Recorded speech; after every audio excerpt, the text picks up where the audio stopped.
Halo Bapak, Ibu, dan Saudara-saudara yang kasih Tuhan, bagaimana kabarnya?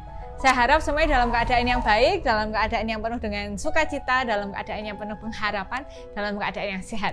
Kita akan mengawali pekan yang baru ini dan hari yang baru ini dengan bersama-sama merenungkan firman Tuhan. Tetapi sebelumnya mari kita berdoa.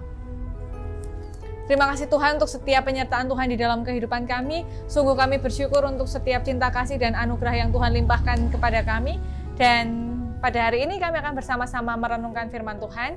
Kiranya Tuhan buka hati dan pikiran kami, berikan kami hikmat kebijaksanaan, supaya kami dapat mengerti apa yang menjadi kehendak Tuhan di dalam kehidupan kami. Dan kiranya Roh Kudus memampukan kami untuk melaksanakannya di tengah kehidupan sehari-hari. Terima kasih ya Tuhan, di dalam nama Tuhan Yesus kami berdoa, haleluya, amin. Ya, bacaan kita pada hari ini berdasarkan Mazmur pasal 39. Mazmur pasal 39 ayat yang ke-8 hingga ayat yang ke-14.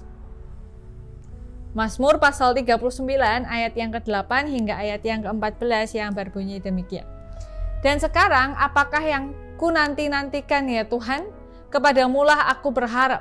Lepaskanlah aku dari segala pelanggaranku, jangan jadikan aku celaan orang bebal. Aku keluh, tidak kubuka mulutku, sebab engkau sendirilah yang bertindak. Hindarkanlah aku dari pukulanmu, aku remuk karena serangan tanganmu. Engkau menghajar seseorang dengan hukuman karena kesalahannya, dan menghancurkan keelokannya sama seperti gegat. Sesungguhnya setiap manusia adalah kesia-siaan belaka.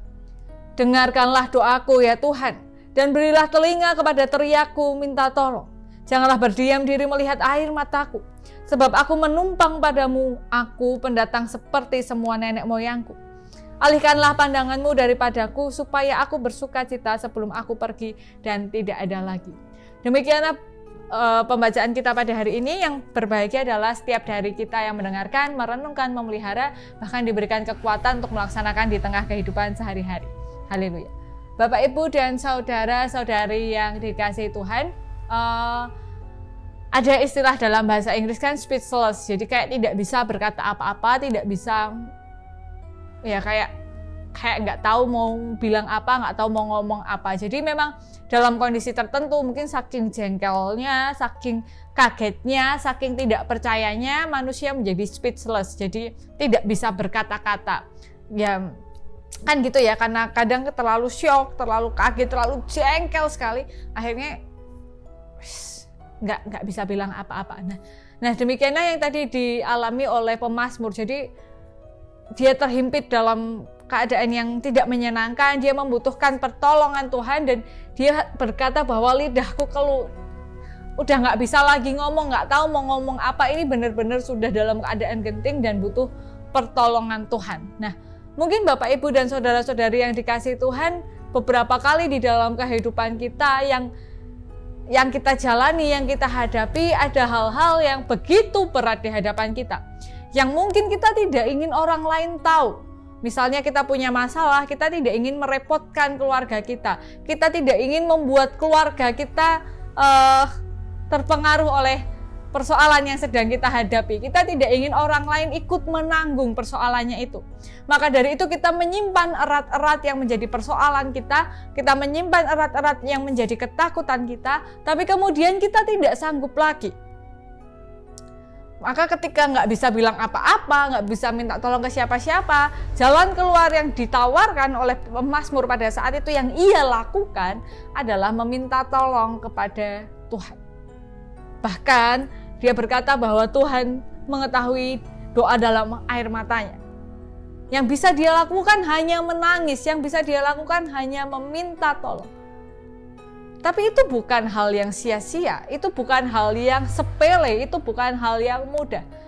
Ketika kita secara desperate, secara sungguh-sungguh gitu ya, sungguh-sungguh tidak ada jalan, secara putus asa, benar-benar hanya bisa minta tolong kepada Tuhan, ya itu mari kita lakukan. Nah, Bapak, Ibu, dan saudara-saudari yang dikasihi Tuhan, kemarin kita menghayati Hari Kesehatan Mental Internasional tanggal 10 Oktober, supaya manusia semakin memiliki awareness, kepedulian, kepekaan terhadap kesehatan mental, bahwa memang gangguan mental itu tidak selalu dikaitkan dengan dalam tanda kutip orang dengan gangguan jiwa, maksudnya sampai harus pergi ke rumah sakit, sampai tidak mengenali apapun, tidak bisa memikirkan apapun. Kadangkala kesehatan mental itu terungkap dalam gejala fisik yang kita alami. Misalnya ada yang asam lambungnya tinggi sekali padahal makannya aman, nggak makan pedas, nggak makan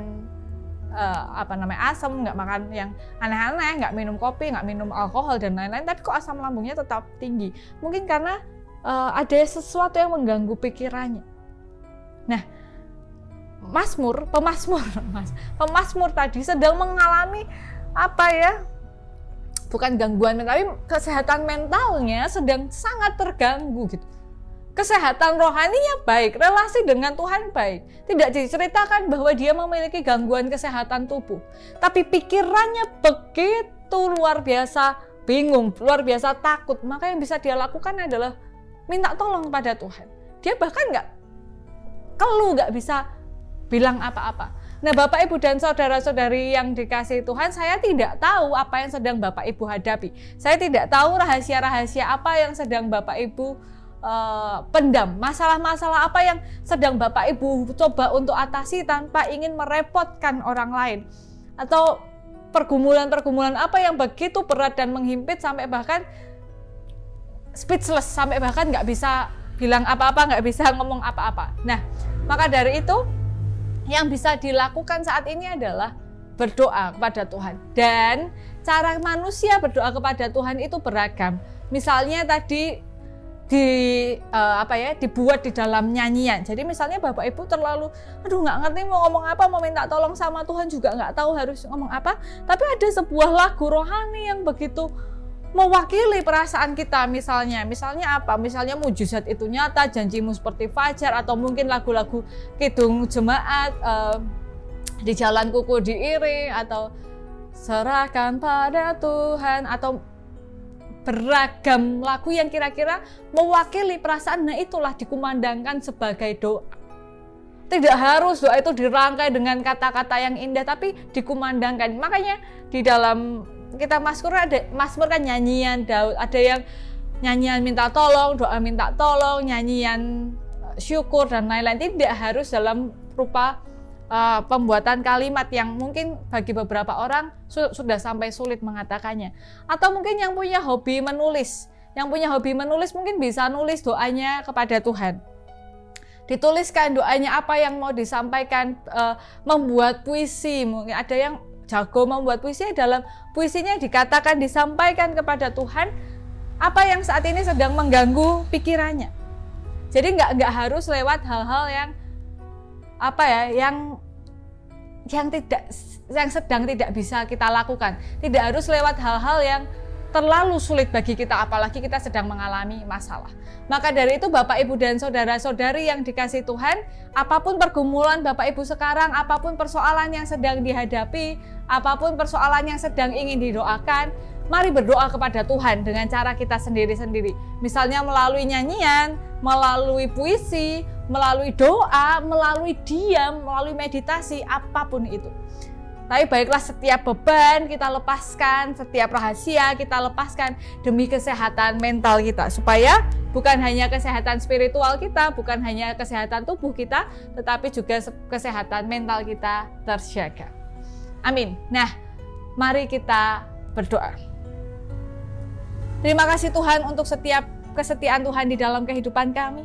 Terima kasih karena Tuhan menjaga kami, Tuhan menolong kami.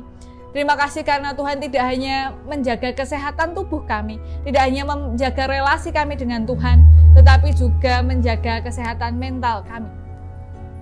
Dan kiranya Tuhan memampukan kami untuk terus berjalan bersama dengan Tuhan menghadapi setiap musim kehidupan kami. Kami berdoa bagi saudara-saudari kami yang mungkin masih terdampak COVID-19, baik yang terdampak fisiknya, kesehatannya, terdampak pekerjaannya, terdampak kondisi sosialnya, kondisi ekonominya. Kami serahkan kepada Tuhan, kiranya Tuhan yang datang dan pulihkan melalui setiap hal ajaib, melalui setiap pertemuan, melalui setiap cinta kasih, melalui orang-orang yang Tuhan kirimkan bagi saudara-saudara kami. Dan kami pun mendengar ada kekerasan, ketidakadilan di sana sini, bagaimana manusia kesulitan mencari keadilan. Kiranya Tuhan memampukan kami untuk menjadi manusia-manusia yang mau berjuang bersama saudara-saudara kami yang diperlakukan tidak adil.